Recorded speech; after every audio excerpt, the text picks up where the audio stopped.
नमस्कार, मैं डॉक्टर तरन्नुम बानो जयप्रकाश विश्वविद्यालय के अधीन महेंद्र महिला कॉलेज के हिंदी विभाग में सहायक प्राध्यापिका के पद पर कार्यरत हूँ। आज मैं द्वितीय वर्ष हिंदी प्रतिष्ठा के तृतीय पत्र हिंदी गद्य विधा के विकास के अंतर्गत नाटक के विकास पर विचार करूंगी। मैंने अपने पिछले 2 व्याख्यान में नाटक के स्वरूप एवं नाटक के तत्वों पर विचार किया था। आज हम नाटक के विकास के अंतर्गत विभिन्न कालों में नाटक का विकास किस प्रकार से हुआ उसका अध्ययन करेंगे। नाटक का विकास।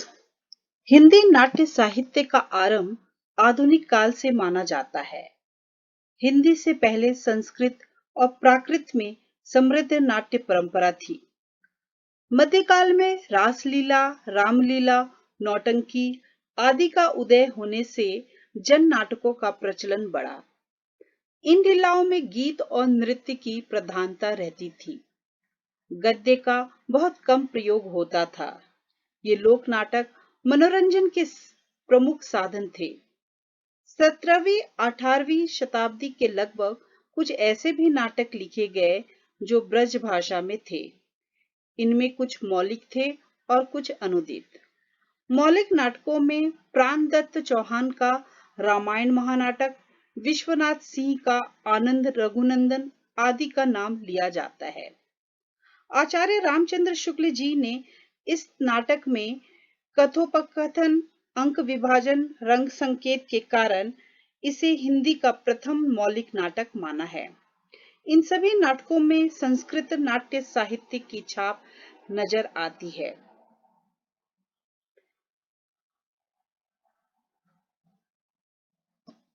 इनके सभी आख्यान धार्मिक और पौराणिक है। 19वीं सदी के उत्तरार्ध में पारसी थिएटर कंपनियां अस्तित्व में आ चुकी थी। ये व्यवसायिक कंपनी थी जिनका मुख्य उद्देश्य जनता का मनोरंजन करना था। इनके नाटकों के कथानक कभी रामायण महाभारत से, कभी पारसी की प्रेम कथाओं से, तो कभी अंग्रेजी नाटकों जैसे हैमलेट, रोमियो जूलियट आदि से लिए जाते थे। इनमें बचकाने नृत्य, स्थान स्थान पर गीत, शेरो शायरी, गजल आदि का समावेश रहता था। ऐसा ही एक नाटक अमानत द्वारा लिखित इंदर सभा है। इस नाटक का अधिकांश भाग गीतों से भरा है। बीच बीच में संवाद है। पारसी नाटक मंडलियों के अतिरिक्त कुछ और भी छुटपुट व्यावसायिक मंडलियां विभिन्न स्थानों पर निर्मित हुई, पर साहित्यिक संपन्नता का उसमें भी अभाव रहा। ऐसे साहित्यिक कलाहीन नाटकों से शुद्ध होकर भारतेंदु जी ने हिंदी नाटक को साहित्यिक कलात्मक रूप देने का प्रयास किया। उनके द्वारा स्थापित इस परंपरा को जयशंकर प्रसाद ने नया स्वरूप एवं नई दिशा प्रदान की।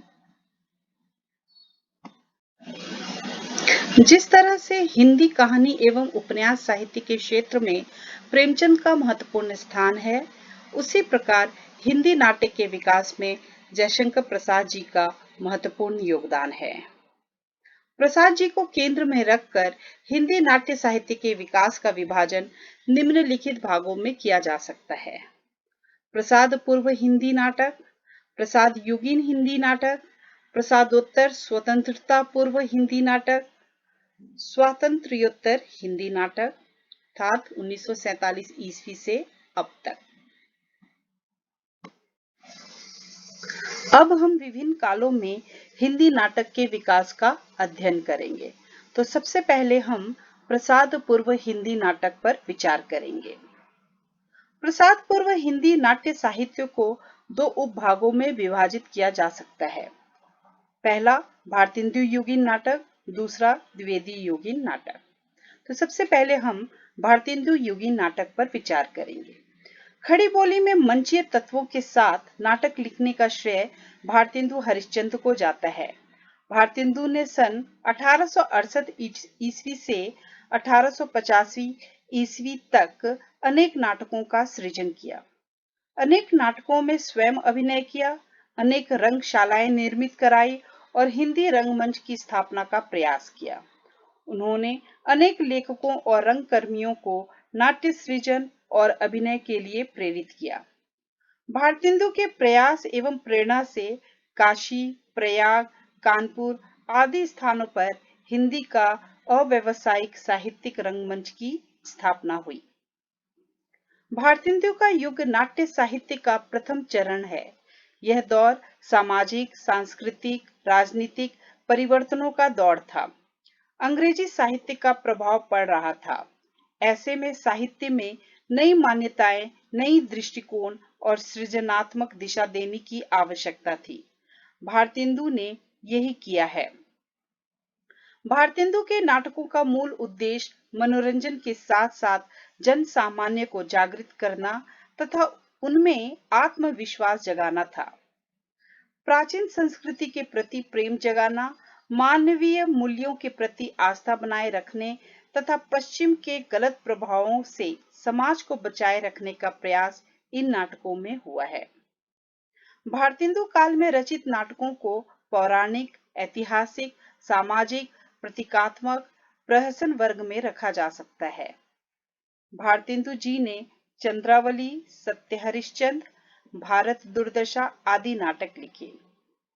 उनके युग के अन्य नाटककारों में देवकीनंदन खत्री द्वारा सीताहरण, बालकृष्ण भट्ट द्वारा नल दमयंती, स्वयंवर तथा प्रताप नारायण मिश्र द्वारा शिक्षा दान आदि नाटक लिखे गए। इस युग में प्रहसन अधिक लिखे गए। इन प्रहसनों में हास्य व्यंग्य शैली में तत्कालीन सामाजिक, धार्मिक कुरीतियों, कुप्रथाओं एवं अंधविश्वास का मजाक उड़ाया गया है। जैसे भारतेंदु का वैदिक हिंसा हिंसा न भवति, राधाचरण गोस्वामी का बूढ़े मुंह मुहासे आदि। भारतेंदु योगिन नाटकों में प्राचीन एवं नवीन शैलियों का सामंजस्य दिखाई देता है। शिल्प की दृष्टि से ये नाटक ना तो पूर्ण रूप से, न तो प्राचीन नाट्यशास्त्र से जुड़े हैं और न ही इनमें अंग्रेजी परंपरा की नकल उतारी गई है।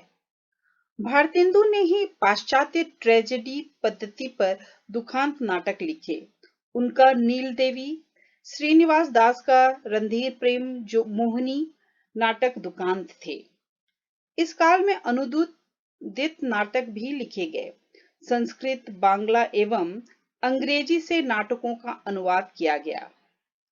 राजा लक्ष्मण सिंह ने अभिज्ञान शकुंतलम, अंबिका दत्तव्यास ने वेणी संहार का संस्कृत से हिंदी में अनुवाद किया। बंगला से माइकल मधुसूदन के नाटकों के अनुवाद हुए। अंग्रेजी से शेक्सपियर के merchant of Venice, Romeo Juliet, Macbeth का अनुवाद हुआ। भारतेंदु के अतिरिक्त इस युग के अन्य नाटककारों में श्रीनिवास दास, बालकृष्ण भट्ट, प्रताप नारायण मिश्र, राधाचरण गोस्वामी, राधा कृष्ण दास का नाम लिया जाता है। इन सभी ने भारतेंदु का ही अनुसरण किया। भारतेंदु ने अपने कई नाटकों का मंचन स्वयं किया और उसमें भूमिका भी अदा की।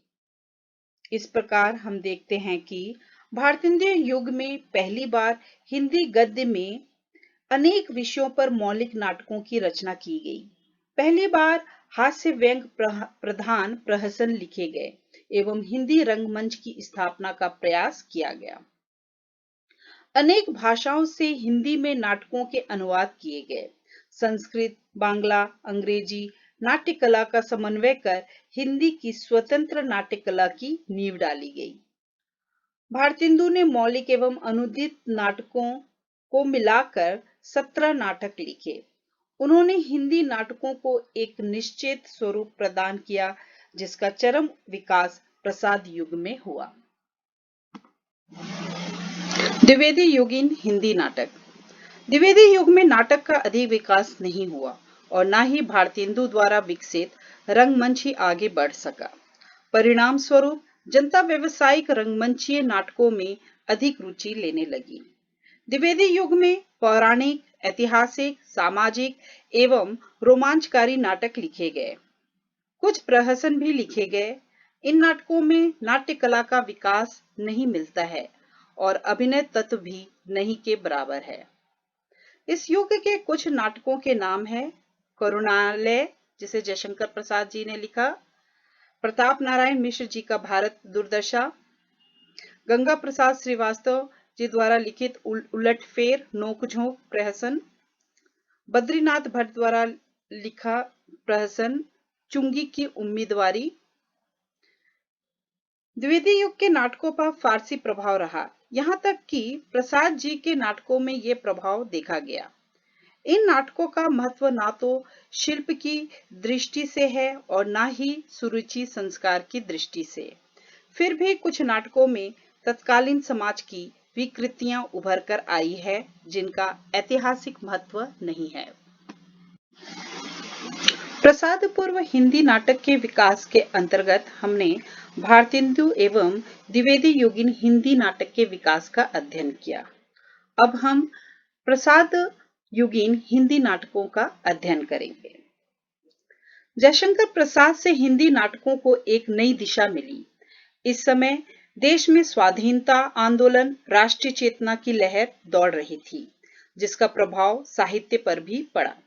भारत के अतीत के गौरव के द्वारा प्रसाद जी वर्तमान समस्या से लड़ने की प्रेरणा अपने नाटकों के द्वारा देते हैं। प्रसाद जी के अतिरिक्त इस युग के अन्य नाटककार हैं बलदेव प्रसाद मिश्र, सुदर्शन, जी.पी. श्रीवास्तव आदि। इस काल के नाट्य साहित्य को निम्नलिखित भागों में बांटा जा सकता है।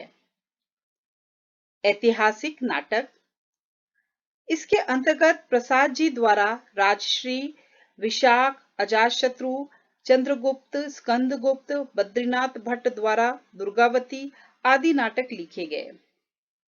इस युग के नाटककारों ने इतिहास संबंधी नवीन तथ्यों को कल्पना के मिश्रण से आकर्षक और प्रभावशाली बनाकर नाटकों में प्रस्तुत किया। इस तरह के नाटकों में स्कंदगुप्त, चंद्रगुप्त, ध्रुव स्वामिनी प्रमुख थे। इनमें राष्ट्रीय चेतना व सांस्कृतिक वातावरण सर्वत्र देखे जा सकते हैं। आदर्श प्रेम, वीर भाव की धारा इन नाटकों में प्रवाहित होती है। इन नाटकों में काव्य तत्व की प्रवृत्ति अधिक है। रोमांचकारी नाटक, इसके अंतर्गत रौनक बनारसी का इंसाफे महमूद, हुसैन मियां जरीफ का लैला मजनू, अली बाबा आदि नाटक आते हैं। इन नाटकों में श्रृंगारपूर्ण वातावरण, उत्तेजक घटना विधान, सस्ते किस्म के संवाद से जनता का मनोरंजन करना प्रमुख उद्देश्य था। नाट्य कला की दृष्टि से ऐसे नाटकों को नाटक नहीं माना जा सकता है। पौराणिक नाटक, पौराणिक नाटक जहां नैतिक उपदेशों से भरे होते थे, वहीं इनमें रोमांचकारी प्रभाव उत्पन्न करने का भी प्रयास रहता था। इस युग में पौराणिक नाटकों में जयशंकर प्रसाद, सुदर्शन ने कुछ पौराणिक नाटक लिखे। समसामयिक नाटक, इसके अंतर्गत समसामयिक समस्याओं को उठाया गया। इनमें हास्य की व्यंजना की गई, परंतु अति नाटकीयता एवं सस्ते प्रकार के हास्य ने नाटकों के उद्देश्य को हानि ही पहुंचाई। इसके अंतर्गत बेचन शर्मा उग्र का चार बेचारे, जे.पी. श्रीवास्तव का उलटफेर, विवाह विज्ञापन आदि आते हैं। यथार्थवादी नाटक, इसके अंतर्गत जीवन के विविध पक्षों का यथार्थ चित्रण गंभीरता से किया गया।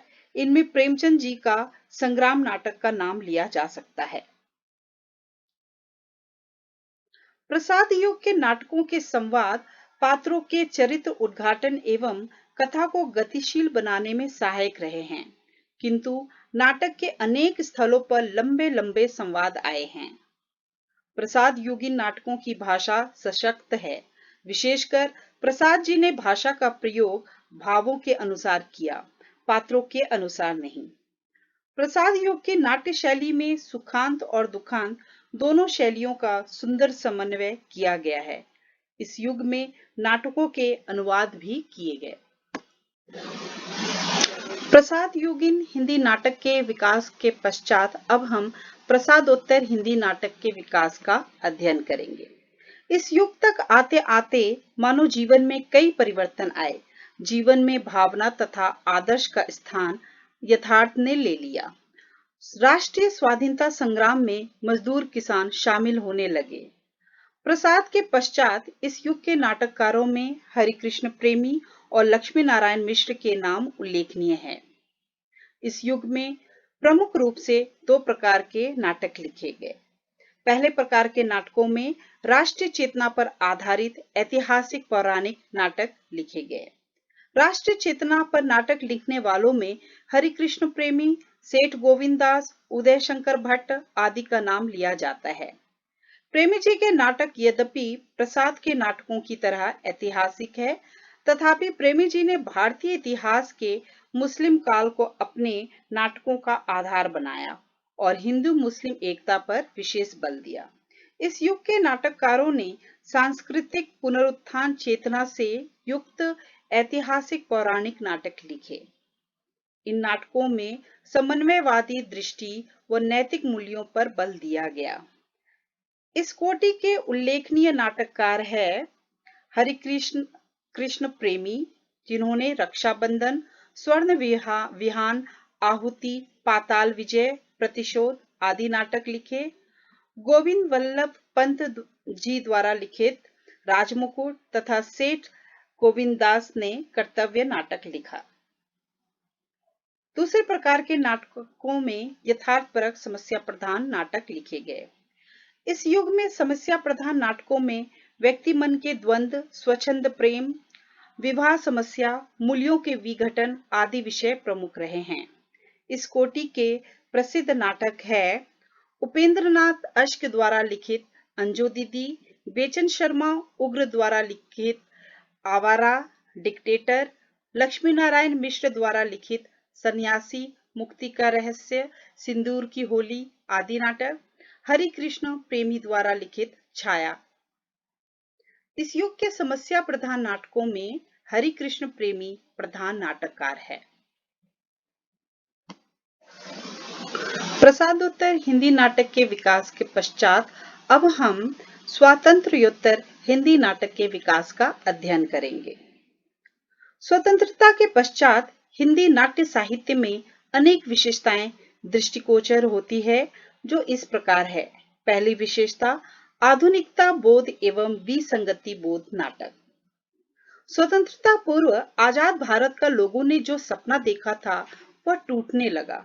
आजादी के बाद भी आम लोगों के जीवन में कोई सुधार नहीं हुआ। लोगों में निराशा कुंठा बढ़ने लगी। इन परिस्थितियों में मध्य वर्ग सबसे अधिक प्रभावित हुआ। अतः इस दौर में जो नाटक लिखे गए उनमें मध्य वर्ग के आशाओं, आकांक्षाओं व विडंबनाओं का चित्रण किया गया। इन नाटककारों ने आधुनिकता बोध के नाटक लिखे। भुवनेश्वर प्रसाद के असर नाटक से आधुनिकता बोध के नाटक का प्रारंभ माना गया।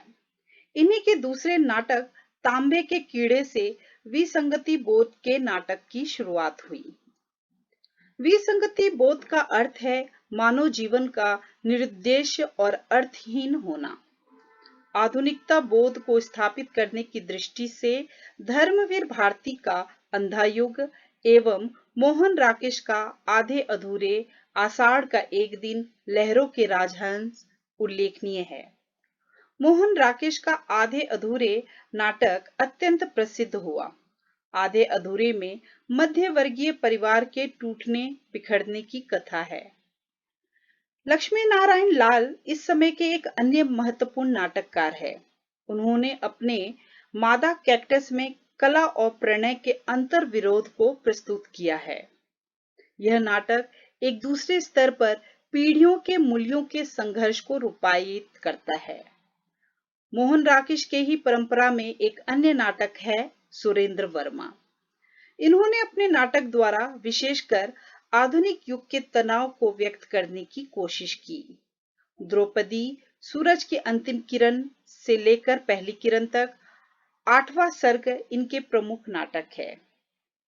इस काल में भ्रष्टाचार, पीढ़ियों के संघर्ष, संबंधों के अर्थहीनता, समसामयिक व्यंग्य, राजनीतिक संदर्भ आदि विषयों पर भी नाटक लिखे गए। इस समय के नाटकों पर पाश्चात्य रंग शिल्प का प्रभाव मिलता है। इनमें सूत्रधार, कथा विहीनता, नायकहीनता का प्रचलन बढ़ा। हिंदी नाटक को नवीनता की ओर उन्मुख करने में रमेश बख्शी का भी बड़ा ही महत्वपूर्ण योगदान रहा है।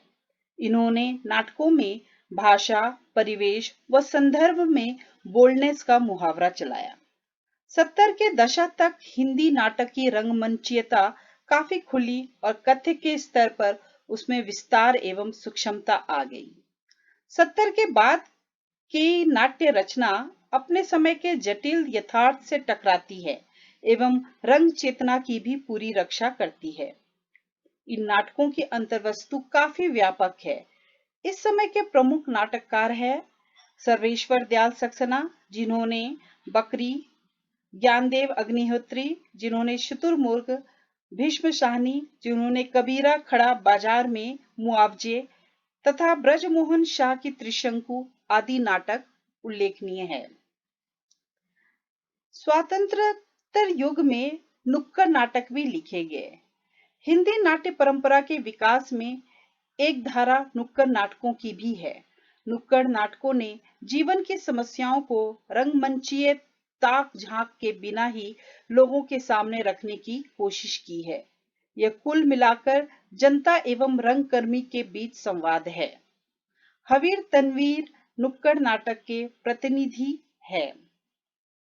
इस प्रकार हम देखते हैं कि हिंदी नाटक के क्षेत्र में स्वातंत्र्योत्तर काल भारतेंदु काल के बाद सर्वाधिक सक्रियता का काल रहा।